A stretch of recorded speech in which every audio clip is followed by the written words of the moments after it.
اسی طرح ایک اور واقعہ جس نے مجھے حیران کیا، بقرہ عید کے موقع پر جب ہم نے اپنا بکرا ذبح کیا تو امی نے سارا گوشت ایک بڑے سے تھال میں رکھوا کر اور جو لوگ بھی مانگنے والے تھے امی تھال میں ان گوشت کو دے رہی تھی، میں بھی امی کی مدد کر رہی تھی۔ بقرہ عید ایک ایسا موقع ہوتا ہے کہ کسی کو بھی خالی ہاتھ بھیجنا مناسب نہیں لگتا، اس لیے امی کی کوشش کر رہی تھی کہ جو بھی گوشت لینے آتا تو امی خالی ہاتھ نہ جانے دیتی، مگر ہماری یہی کوشش تھی کہ غربا اور مساکین اور مستحقین لوگوں تک ہی گوشت پہنچ سکے، کیونکہ قربانی کا مقصد ہی یہی ہوتا ہے کہ اپنے فریزر کو نہیں بھرنے بلکہ غریب، مسکین اور لوگوں میں گوشت اور خوشیاں تقسیم کرنا ہے۔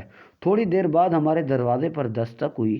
امی جان نے دروازہ کھولا تو دیکھا ایک سفید سادے سے برقعے میں آئی ہوئی ایک عورت ہے۔ اس نے گوشت مانگا تو میں نے گوشت دے دیا۔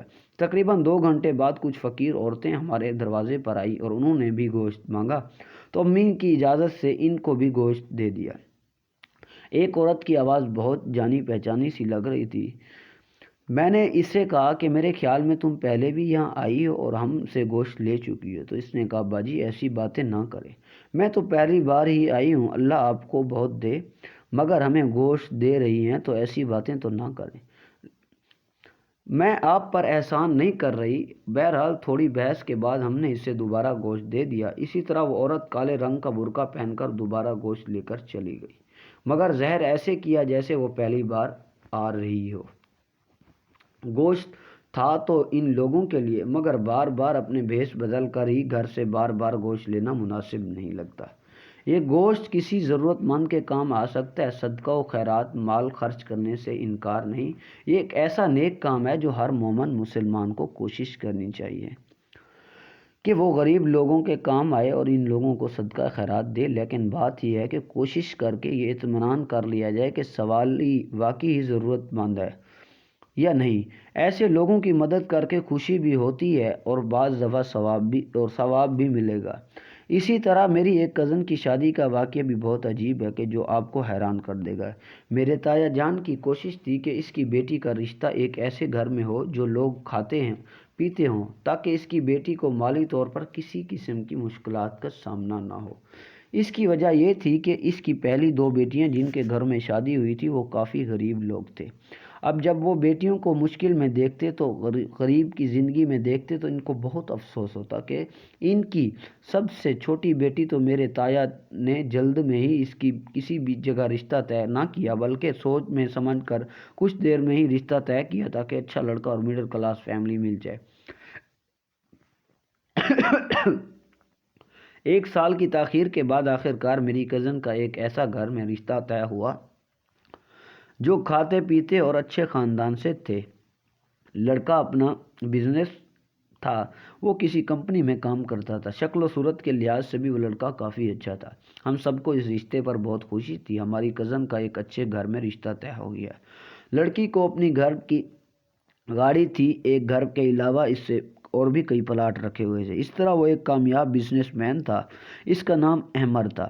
کرن اپنے آپ کو خوش نصیب سمجھتی تھی کہ اس کا رشتہ احمر کے ساتھ ہوا ہے۔ کچھ دن کے بعد وہ واپس میکے آئی تو ہم لوگوں نے اسے گھیر لیا اور کہا، اس سے پوچھا کہ بھائی صاحب کے بارے میں ہمیں تفصیل بتاؤ۔ کرن بہت خوش تھی، اس کے بقول وہ بہت اچھے ہیں، میرا بہت خیال رکھتے ہیں، مجھ سے محبت کرتے ہیں۔ یہ سن کر ہم خوش بہت تھے، لیکن سب سے زیادہ خوش ابا جان تھا، کیونکہ اس کی یہ خواہش تھی کہ کرن جس گھر میں بھی ہو اسے خوشیاں ہی خوشیاں نصیب ہوں۔ وہ اپنی تیسری بیٹی کو بھی مالی مشکلات میں نہیں دیکھ سکتے تھے، کیونکہ وہ اپنی 2 بیٹیوں کی وجہ سے بہت زیادہ پریشان رہتے تھے۔ شادی کے کچھ عرصہ کے بعد میری بیٹی بڑی بہن ہمیں اپنے گھر میں کھانے کی دعوت دی۔ مجھے اس بات پر کوئی اعتراض نہیں تھا، لیکن مجھے خوف تھا کہ شاید احمر کو برا لگے اور وہ اس دعوت میں نہ رہ جائے، کیونکہ میری بہن کو گھر کا شہر سے تقریباً 760 کلومیٹر ایک گاؤں تھا۔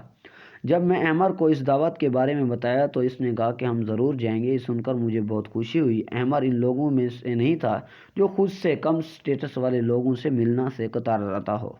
ہم دونوں صبح ہی اپنی گاڑی میں اپنی بہن سے ملنے کے لیے روانہ ہو گئے۔ دوپہر کے بعد جب ہم ان کے گاؤں میں پہنچے تو میری بہن کو ہم دونوں کے ساتھ دیکھ کر بہت خوشی ہوئی۔ اس بات کی خوشی تھی کہ میری شادی ایک اچھے اور نیک انسان سے ہوئی ہے۔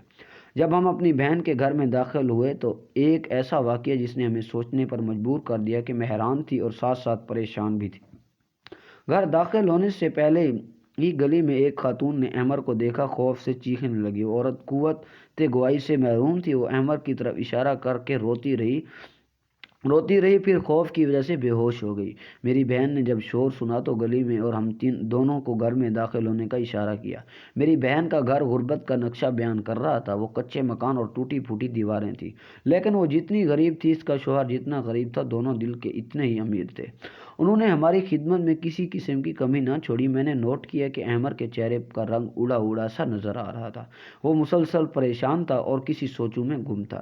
جیسے ہی کھانا ختم ہوا تو احمر نے مجھے جانے کا اشارہ کیا۔ میری بہن نے کہا، اتنی جلدی آپ لوگوں کیسے جا سکتے ہیں؟ ابھی ہی آئے ہیں، تھوڑی سی باتیں ہو جائیں اور چائے بناتی ہوں۔ مگر احمر نے معذرت کرتے ہوئے کہا کہ مجھے ابھی واپس جانا چاہیے، مجھے کال پر بلایا گیا ہے۔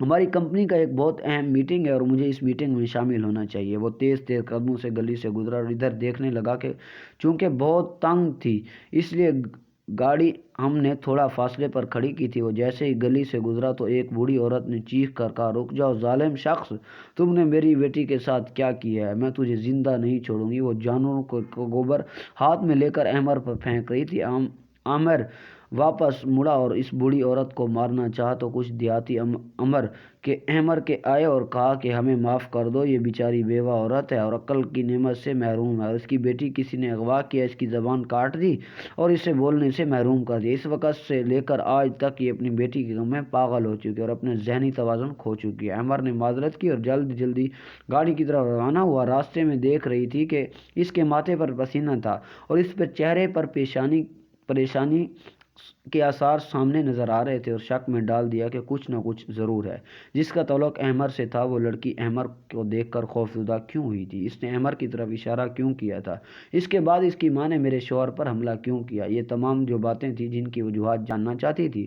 ہم اپنے گھر میں پہنچے۔ اگلی صبح جب میرا شوہر اپنی گاڑی میں تیار ہو کر آفس میں جانے لگا تو میں نے خواہش کا اظہار کیا کہ میں آج آپ کے ساتھ جاؤں گی۔ میری حیرت کی انتہا نہ رہی جب میرے شوہر نے مجھے سختی سے منع کیا کہ تمہارے جانے کی کیا ضرورت ہے وہاں۔ میں نے احمر سے کہا کہ میں آپ کا آفس ہے اور آپ خود ہی مجھے کہنا چاہتے ہیں کہ میں تمہیں اپنے آفس کا وزٹ کرواتا ہوں، لیکن اب میں نے کہا ہے تو آپ غصہ کر رہے ہیں اور آپ نے انکار کیا ہے۔ تو احمر کا لہجہ بدلا اور اس نے کہا کہ میں تو ویسے ہی کہہ رہا تھا کہ تمہیں وہاں جانے کی کیا ضرورت ہے۔ خیر، احمر سے گھر سے روانہ ہوا اور میرے دل میں بہت سارے شکوک اکٹھا ہونا شروع ہو گئے۔ میں حیران تھی کہ شادی کے 6 سے اوپر ماہ گزر چکے ہیں، لیکن کبھی احمر نے مجھے اپنے آفس کا وزٹ نہیں کر رہا۔ وہ شکوک میرے دل میں پل رہے تھے، میں ان کو واضح کرنا چاہ رہی تھی، اپنے دل سے ہٹانا چاہ رہی تھی۔ اگلی صبح میں جب احمر آفس کے لیے روانہ ہونے لگا تب میں نے اس کا پیچھا کیا۔ ایک رکشے میں بیٹھ کر اس کی گاڑی کا پیچھا کرتی رہی۔ آدھے گھنٹے کے بعد احمر ایک بلڈنگ میں داخل ہوا، اس کے پیچھے چل گئی۔ جب میں بلڈنگ کے اندر داخل ہوئی تو میری آنکھیں کھلی کی کھلی رہ گئی۔ یہ کوئی آفس نہیں تھا بلکہ ایک معذور لوگوں کا ایک اڈا تھا۔ اس سے بڑے کمرے میں بھکاریوں کی ایک بہت بڑی تعداد جمع تھی۔ اب یہ بات مجھ پر واضح ہو چکی تھی کہ احمر کسی کمپنی وغیرہ میں جاب نہیں کرتا بلکہ شوہر گداگروں کا دھندا کرتا ہے۔ مختلف دیہاتوں اور دور دراز کے علاقوں سے وہ مردہ عورتوں کو اغوا کرتا ہے، کسی کی ٹانگیں توڑ دیتا ہے اور کسی کا بازو کاٹ ڈالتا ہے اور کسی طرح آنکھوں سے محروم کر کے نابینا بنا دیتا ہے۔ اس طرح کسی کی زبان کاٹ سے اسے گونگا کر دیتا ہے۔ گداگروں کے مختلف شہروں کے حصوں میں پھیلا دیا جاتا ہے اور شام کو ان کے واپس اڈوں پر پہنچا دیا جاتا ہے۔ اور وہ کام تھا جس کے سربراہ میرا شوہر تھا۔ مجھے اپنے آپ پر افسوس ہو رہا تھا، میں ایک ایسی لڑکی ہوں کہ ایسے شخص کو پہچاننے میں غلطی کی اور میرے باپ نے میرے ساتھ کیا کیا۔ میں دونوں بہنیں بے شک ایک غریب میں تھی لیکن عزت سے جی رہی تھی۔ ان کی شوہر غریب تھے لیکن اپنے بچوں اور بیوی کو رزق حلال کی روزی کما کر دے رہے تھے، اور یہ رزق حلال کی برکت ہے کہ وہ کم ہوتا ہے لیکن سکون ہوتا ہے، انسان کا دل مطمئن ہوتا ہے، اس کے دل میں کسی قسم کی بے چینی اور حرص لالچ نہیں ہوتا۔ میں اس قدموں میں واپس لوٹی، اپنے گھر جانے کے بجائے اپنے باپ کے گھر چلی گئی۔ جب میرے والد کو میرے شوہر کی حقیقت پتہ چلا تو اس سے بہت افسوس ہوا۔ وہ احمر کی حقیقت سے ناواقف تھا اور وہ مجھے اس جہنم میں کبھی نہ جانے دیتا۔ خیر، اب موقع تھا کہ اب اس شخص کو بے نقاب کروں اور اسے عبرت کا نشان بنوں تاکہ آئندہ کسی شخص کے اس طرح کا